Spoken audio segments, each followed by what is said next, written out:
temos sentido a presença do Senhor e o propósito de Deus para com o mesmo. Vivemos tempos em que estamos perdendo a essência do Senhor. Porém, o tema dessa campanha, do primeiro intuito até o último, a essência do Senhor é manifestada. Hoje, Deus tem o propósito, através da minha vida, trazer como tema amadurecimento. E o tema maior dessa campanha é referente à semente que pode ser gerada, que deve ser gerada e que Deus faz gerar, mesmo estando num terreno não propício para essa mesma gerar. Semente gerada no deserto é improvável aos nossos olhos, mas o nosso Deus, Ele faz acontecer, e nós vamos mostrar nesta noite o que Ele tem feito para que possamos ter fé e crer que Ele fez e continua fazendo em nossas vidas. Pois bem, começo com as palavras do apóstolo Paulo na sua carta aos Filipenses, capítulo 2, versículo de número 7, para que nós possamos nos encher dele. O apóstolo Paulo ensina à igreja de Filipenses que todas as vezes que nós adentrarmos na casa do Senhor, temos que fazer semelhante a Jesus quando passou aqui na terra, nos esvaziarmos de nós mesmos, das nossas vontades, das nossas preocupações, dos nossos desejos, dos nossos anseios. Pois bem, nessa noite eu quero te convidar, se porventura passa por seu entendimento, pela sua mente, alguma preocupação, algum anseio, alguma coisa que vai interferir você alcançar a graça do Senhor nesta noite, que o Senhor possa, que você possa nessa hora se esvaziar de si, que nessa hora você possa deixar todas as suas preocupações da porta para fora, mas que possa se esvaziar e abrir o seu entendimento para que melhor possa compreender as palavras proferidas aqui nesse lugar. Louvado seja o nome santo do Senhor. Aqui no Salmo 126, um livro poético, um livro a qual foi entoado por um passar dos anos pelo povo de Israel. Livros poéticos eram livros que, pela tradução judaica, a nação louvava, engrandecia, ensinava as gerações posteriores através de louvores, porque era uma melhor forma deles memorizarem. Então essa nação agora, mediante esse fato, esse acontecimento, eles começam a louvar, e aí nesse louvor eles começam a dizer que as nações vizinhas olhavam para essa nação retrocedendo do cativeiro babilônico e falavam: grandes coisas tem o Senhor Jeová feito por essa nação. Eu creio e eu vejo com os olhos espirituais uma nação outrora humilhada em cativeiro, uma nação outrora desacreditada, uma nação outrora já perto do extermínio, voltando grandemente feliz, honrada, e todas as nações circunvizinhas olhando e falando: verdadeiramente o Deus desta nação é superior que o nosso, verdadeiramente o Deus dessa nação é poderoso, forte, fiel, justo, verdadeiro, é libertador, é galardoador. Louvado seja o nome santo do Senhor. E nós vamos passar por alguns anos retrocedendo ao texto que vou ter como base, que vai ser 1 Coríntios, capítulo de número 14, versículo 20. Nesse texto eu vou trazer à tona amadurecimento. Pois bem, vamos falar primeiro da semente que está sendo gerada para um dia ela amadurecer. A Bíblia vai falar nesse texto que houve um dia em que a nação de Israel, como todos sabem, foi cativa por uma das maiores potências que houve na antiguidade, chamado Babilônia. A Bíblia vai falar que por 70 anos essa nação fica cativa.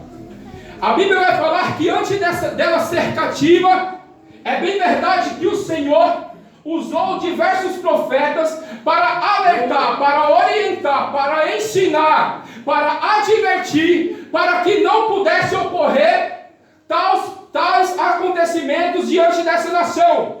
Por quê? Porque muitas das vezes passamos por algo a qual não há alegria e contentamento aos olhos do Senhor para que nós possamos passar. É muito bem verdade que muitas das vezes nós pegamos provas com as nossas próprias mãos, deixando a vontade do Senhor de lado e colocando a nossa vontade sendo Deus. É bem verdade que muitas das vezes, por se distanciar de Deus, nós não enxergamos mais o que Ele fez outrora em nossas vidas e o que Ele ainda tem a fazer em nossas vidas. As promessas a qual muitas das vezes Ele tem proferido através da boca dos seus profetas em nossas vidas para que possamos viver ainda em nossas vidas. Glória a Deus. E por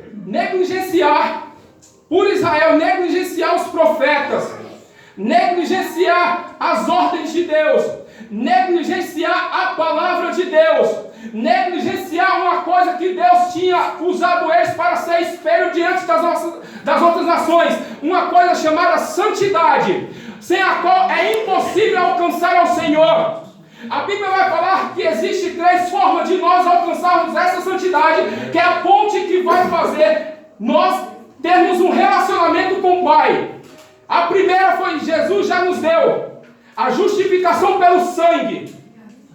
O sacrifício de Jesus já é um meio a qual nós somos justificados e santificados. Ele é o nosso Cordeiro perfeito, a nossa expiação perfeita. O sangue dele nos lava e nos purifica de todo o pecado, por termos um corpo pecaminoso. Porque o apóstolo Paulo vai falar que aquilo que eu quero fazer, isso não faço. O que é para me fazer, o que não é para fazer, me pego fazendo constantemente. Ou seja, por mais que eu esteja santificando pela minha imperfeição, eu estou sempre em falta com Deus, mas o sangue do Senhor nos justifica. Glória a Deus. A segunda forma de alcançarmos e termos relacionamento com Deus é a oração. Sem ter um diálogo com Deus, com o Pai, é impossível você alcançar ao Senhor. É impossível criar um relacionamento sadio. É impossível você ficar de pé na presença dele. É a santificação pela oração. E a santificação, terceira, pela palavra.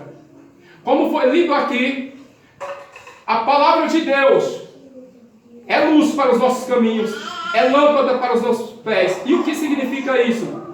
Significa que ela é que instrui todos os passos que devemos dar na presença do Senhor.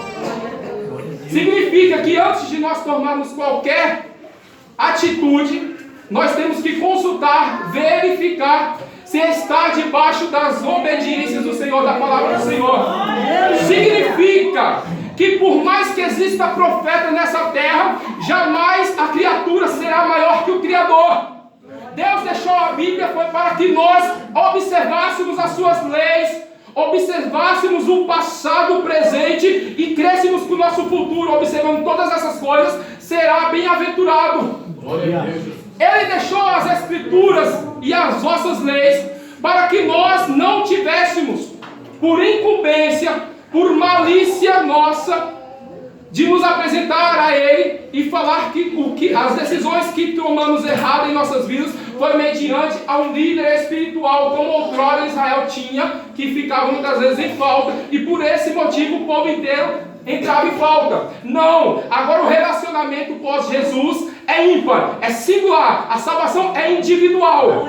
Glória a Deus. E como eu posso alcançar essa salvação individual? Através das Escrituras, de ter um entendimento da palavra de Deus, de ter uma dedicação, uma entrega, porque não é fácil. Se fosse fácil, todos alcançavam, e a Bíblia vai falar que muitos são chamados e poucos vão ser escolhidos. Agora cabe a mim e a você saber qual lado que vamos ocupar, se é o dos chamados ou dos escolhidos. Eu prefiro estar nos escolhidos, ainda que sejam poucos, ainda que não seja diante dos olhos humanos agradável, como uma igreja lotada. Eu prefiro falar 5 palavras que vai levar você à salvação do que 1000 palavras que vai te matar espiritualmente, que vai te trazer uma comoção espiritual, mas que não vai trazer um entendimento, que vai te trazer uma emoção, mas que não vai fazer você ter a reação que é necessária para que você alcance as promessas. A Bíblia vai falar que Abraão, o pai da nossa fé, foi um homem temente ao Senhor, e o Senhor fez uma promessa a ele, que sobre Abraão bendito seria todas as famílias da terra. Pois bem, Abraão tomou posse, mas Abraão nunca negligenciou a vontade de Deus. Abraão, todos os passos que ele ia dar, era debaixo da orientação de Deus. E a Bíblia vai falar que a sua descendência manteve as promessas, mas nem todos alcançaram, porque desobedeceram. Viveram apenas de migalhas. Meu Deus. Muitos morreram e não alcançaram. E Paulo vai falar para que nós não possamos nos enganar, porque num dia só no deserto 23 mil pereceram. A história é tão maravilhosa que pregadores da prosperidade pregam, falando que crente não morre no deserto, e um dia só morreu 23 mil. Uma nação inteira que saiu do Egito não viu a promessa se cumprir, apenas 3. Moisés pôde presenciar com seus olhos, mas não entrou. Josué e Caleb, pela sua fidelidade, alcançou a promessa. Eu prefiro nesta noite me colocar na posição de Josué e Caleb. Glória a Deus. De padecer, de sofrer para alcançar, mas de estar debaixo da obediência de Deus. E essa nação aqui, de Gênesis a Malaquias, a nação foi rebelde, a nação foi transgressora, a nação queria viver de migalhas, a nação vivia somente de teologia da prosperidade, a nação queria só que Deus abençoasse, a nação não queria compromisso. E a Bíblia vai falar que essa nação, ela pereceu por essas coisas. A Bíblia vai falar que algo que nos leva até Deus, em Efésios capítulo 2, vai falar que somos salvos por intermédio da graça e segundamente da fé. A graça é o sacrifício de cruz de Jesus. A fé é o que Jesus já nos fez até hoje para que gere uma confiança. A palavra fé significa confiar. Confiança. Jesus morreu na cruz. Jesus, de Gênesis a Apocalipse, mostrou que podemos confiar. Jesus até hoje nos sustenta em suas mãos, não porque nós somos merecedores, mas porque para que essa fé seja cada vez mais gerada e renovada em sua vida, e você possa confiar que da mesma forma que Ele operou no passado, Ele continua operando no presente. Glória a Deus. E no futuro vindouro, o Senhor estará pronto para levar os seus salvos para Nova Jerusalém, para cumprir a promessa maior que existe na Bíblia, que é a salvação. Glória a Deus. Glória a Deus. Glória a Deus. Deus maravilhoso, aleluia.